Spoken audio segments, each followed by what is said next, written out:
Hi, Dr. Ariane from the Movement Paradigm. Did you know that nearly 15 to 20% of people suffer from some type of food intolerance? So it's really important to understand the differences between a food sensitivity, a food allergy, a food intolerance, and what specific components of foods can we be intolerant to. So we're going to touch on some of those things today.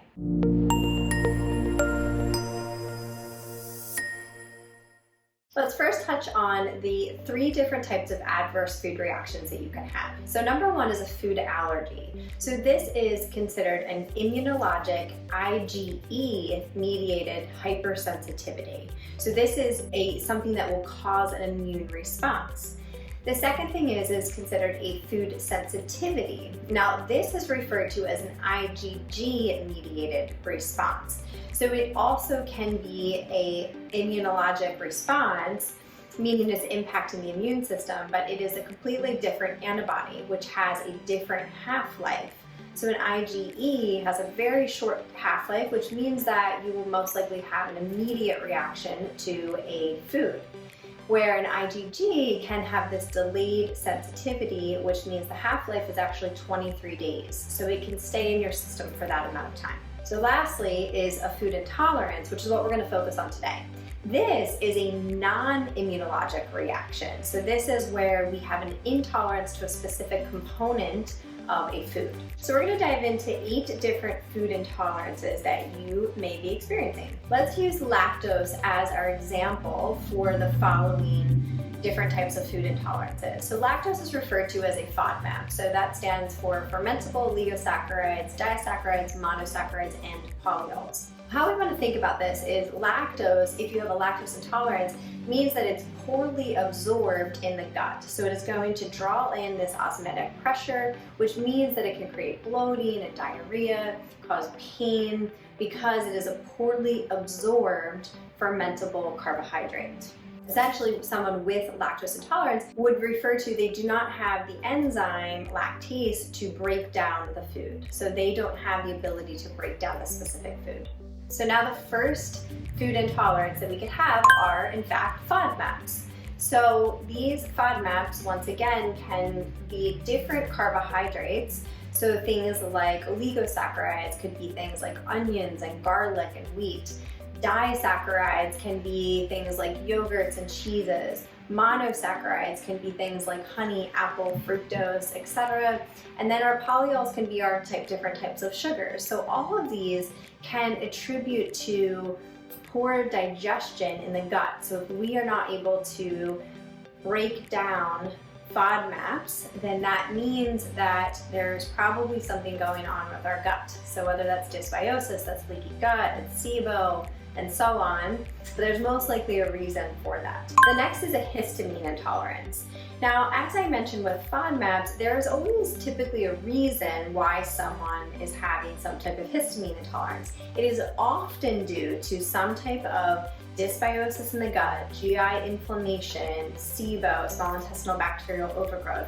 All of these things are really big triggers for histamine intolerance. Whenever I'm evaluating a patient and I see that they are sensitive to histamines, that's what I'm always curious about. Now, they could also have a genetic predisposition to histamine intolerance, meaning they don't have the enzyme to break down the histamines. Oxidase is the enzyme that would require this for the metabolism of histamines. So this is someone that might be really sensitive to things like wine or aged cheeses, or a lot of allergic reactions.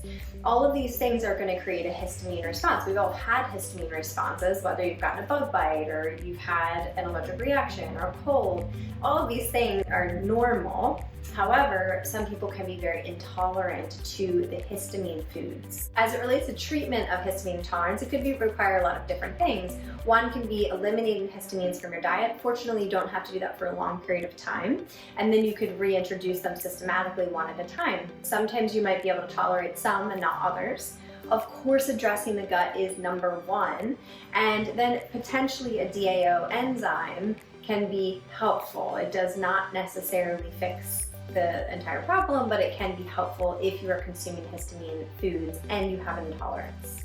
The next is tyramine. So this is actually a naturally occurring trace amine that's derived from the amino acid tyrosine. So it can be found in plants and animals, increased in aged, fermented, and even spoiled foods such as aged cheeses, once again, smoked fish, cured meats, and so on. So just like the other foods, you can eliminate them for a period of time, including things like leftovers. So any kind of spoiled food or leftovers can be rich in tyramine.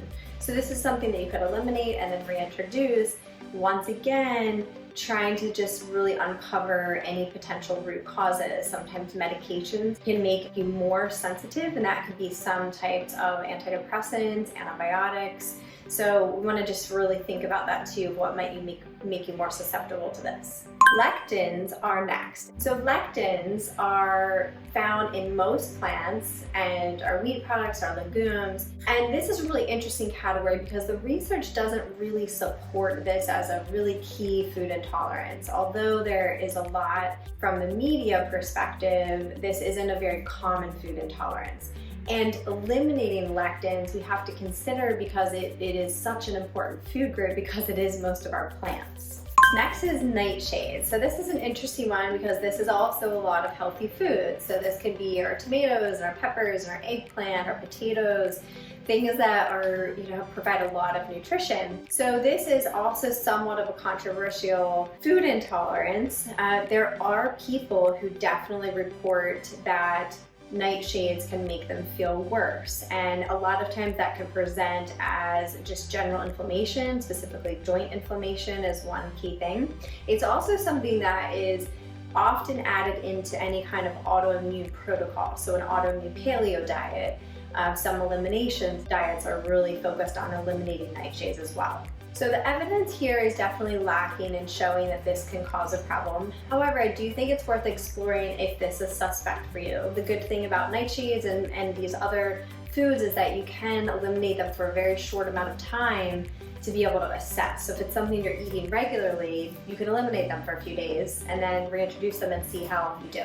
So oxalates are also a common one that you see in a lot of different diet protocols, and this can come from oxalic acid. So ultimately it can come from three sources, which is your diet, of course, fungi, and possibly candida. So if there's a candida overgrowth, that can increase your oxalic acids, and it can also come from your metabolism. Vegetarian diets tend to be higher in oxalates because they are consuming a lot, and there's also a correlation once again with candida. So if there's a candida overgrowth, which is very common in that population, there can also be a higher oxalic acid content. We normally hear about high oxalates with kidney stones. So of course, that is one of the biggest drivers of a kidney stone. So what are the things that we can think about in terms of treating this? Hydration is critical, making sure that you're drinking a ton of water. Potentially, depending on you, increasing things like citrate foods such as lemons and limes. You can also focus on potentially decreasing some of those foods, but just remember that those are very healthy foods, our berries, our spinach. So it is something that you can be mindful of and potentially shifting them to different foods. I'd say most importantly, once again, is addressing any kind of dysbiosis in the gut, addressing your systemic inflammation, or especially if there is candida, that is really going to continue to drive that. Next is the category of food additives. So this could be anything from MSG to gums to nitrates. These are all things that, once again, don't have enough literature to support all of them. That does not mean at all that they don't exist. So some people can, really determine just through their own experimentations with food that they are sensitive to very specific ingredients in these foods. Lastly is salicylates. So this can be naturally found in many fruits, vegetables, herbs, nuts, seeds. They can also be found in things like cosmetics and gums and different products that you might purchase. These can cause a whole host of symptoms, everything from asthma, from gastric issues, tinnitus, headaches, nasal and sinus polyps. And how this typically happens in people is it's a dysregulation of what we refer to as our arachidonic acid metabolism. So this is something that is found in foods. It's part of our essential fatty acid breakdown. And arachidonic acid can be inflammatory, so when there is this dysregulation, it actually creates this pro-inflammatory response. So how we would go about this is, of course, eliminating the salicylates and just continuing to remove them from the diet if this person is having some type of reaction to them. So I hope that was helpful. I realize that was a lot of information, but I think it is important to really become aware of what we're eating and how it is making us feel. What are the different sensitivities that we might be having, potential allergies, or in this case, intolerances. So if it was helpful, please give it a like or give it a share, and make sure to subscribe to our YouTube channel, The Movement Paradigm, for weekly tips on mindset, nutrition, and movement.